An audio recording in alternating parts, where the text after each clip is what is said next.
কেন্দ্ৰীয় চৰকাৰে এবাৰ হাতত লৈছে এখন বৃহৎ আঁচনি। পথ দুৰ্ঘটনা যদি কোনো লোকৰ সংঘটিত হয় তেতিয়া হলে যদি পথ দুৰ্ঘটনা সংঘটিত হোৱাৰ 24 ঘণ্টাৰ ভিতৰত আৰক্ষীক খবৰ দিয়ে সেই ব্যক্তিৰ চিকিৎসা হ'ব বিনামূলীয়া। আৰু ইতিমধ্যেই কেন্দ্ৰীয় চৰকাৰৰ তৰফৰ পৰা সেই আঁচনি মুকলি কৰা হৈছে, আঁচনি ঘোষণা কৰা হৈছে। যদি কোনো ব্যক্তিৰ পথ দুৰ্ঘটনা সংঘটিত হয় সেই ব্যক্তিয়ে 24 ঘণ্টাৰ ভিতৰত আৰক্ষীক জনাব লাগিব যে মোৰ পথ দুৰ্ঘটনা সংঘটিত হৈছে আৰু তাৰ পাছতে 1.5 পৰা 2 লাখ টকা চিকিৎসাৰ নামত লাভ কৰিব। সবিশেষ খবৰ আঁচনিখনৰ সন্দৰ্ভত আমি লৈ আহিছো।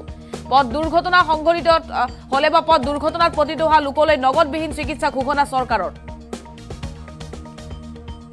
1.5 পৰা 2 লাখ টকা পৰ্যন্ত চৰকাৰে বহন কৰিব চিকিৎসাৰ বাবে। পথ পৰিবহন বিভাগে ঘোষণা কৰিছে বৃহৎ আঁচনি। এক বৃহৎ আঁচনি হাতত লৈছে পথ পৰিবহন বিভাগে।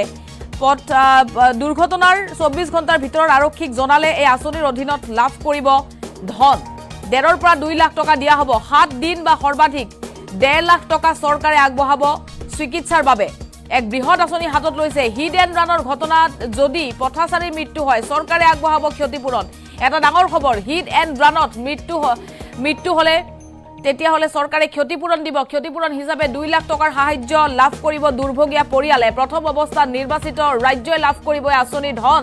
আৰু ইতিমধ্যে বৃহৎ আঁচনি হাতত লৈছে এবাৰ কেন্দ্ৰীয় চৰকাৰে।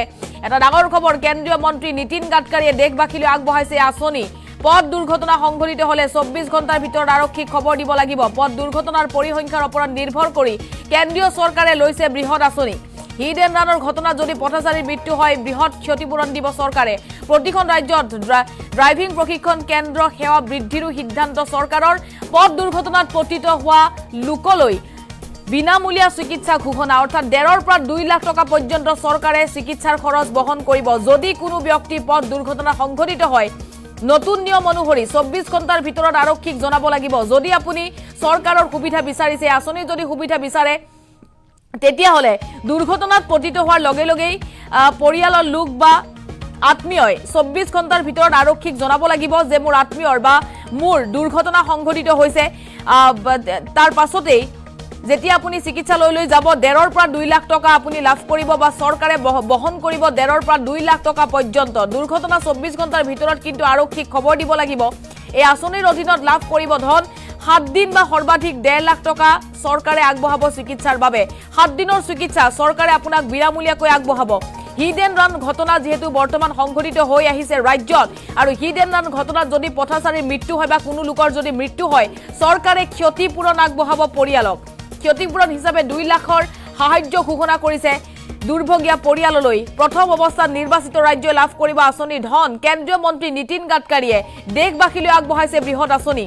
পথ দুৰ্ঘটনাৰ পৰিসংখ্যাৰ ওপৰত নিৰ্ভৰ কৰি কেন্দ্ৰীয় চৰকাৰে লৈছে বৃহৎ সিদ্ধান্ত। পথ দুৰ্ঘটনা সংঘটিত হলে লগে লগে খবৰ দিয়ক আৰক্ষীক আৰু কেন্দ্ৰীয় চৰকাৰৰ এই বৃহৎ আঁচনিৰ সুবিধা ল'ব পাৰিব। এই মুহূৰ্তত আমাৰ হাতত মন্তব্য আহি পৰিছে, মন্তব্য শুনক।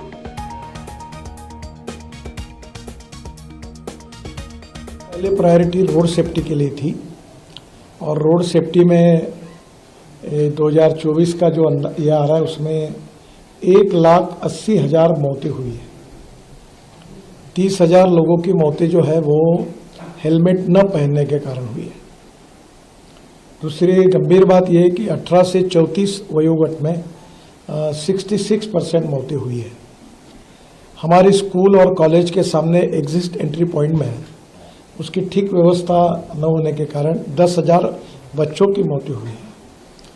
हमारी स्कूल के लिए जो ऑटो रिक्शा है और जो मिनी बस है उसके बारे में भी हमने नियम बनाए ताकि इसके एक्सीडेंट में बड़े प्रमाण पर मौतें हुई है। तो पहली बात तो रोड सेफ्टी, इस विषय पर काफ़ी डिटेल में चर्चा हुई और ब्लैक स्पॉट्स को आइडेंटिफाई करना, रोड इंजीनियरिंग, ऑटोमोबाइल इंजीनियरिंग में हमने सुधार किए हैं और ड्राइवर्स के बारे में लेन डिसिप्लिन है।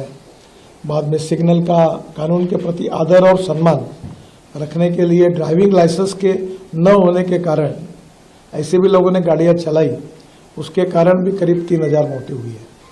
तो ये सब आइडेंटिफाई करके रीज़न पे चर्चा हुई और आगे सबने मिलकर ये निर्धार तय किया कि हम इसको कम करने की कोशिश करेंगे। दूसरा इम्पोर्टेंट एजेंडा था वो ड्राइविंग ट्रेनिंग सेंटर का था। हमारे देश में 22 लाख ड्राइवर्स की कमी है और उसके ऊपर भी आज हमने एक नई पॉलिसी बनाई है और वो पॉलिसी जो है इस किताब में जो आपको देंगे, तो ये भी चर्चा उसमें हुई। बाद में जब एक्सीडेंट होता है तो हमने एक नई स्कीम शुरू की है, कैशलेस ट्रीटमेंट। और एक्सीडेंट होने के बाद तुरंत 24 घंटे के अंदर जैसे पुलिस में इंफॉर्मेशन जाएगी तो डॉक्टर जो होगा उसको, वो जो पेशेंट एडमिट होगा उसको 7 दिन तक ट्रीटमेंट का खर्चा या मैक्सिमम अप टू 1.5 लाख रुपए हम तुरंत देंगे उसकी ट्रीटमेंट के लिए।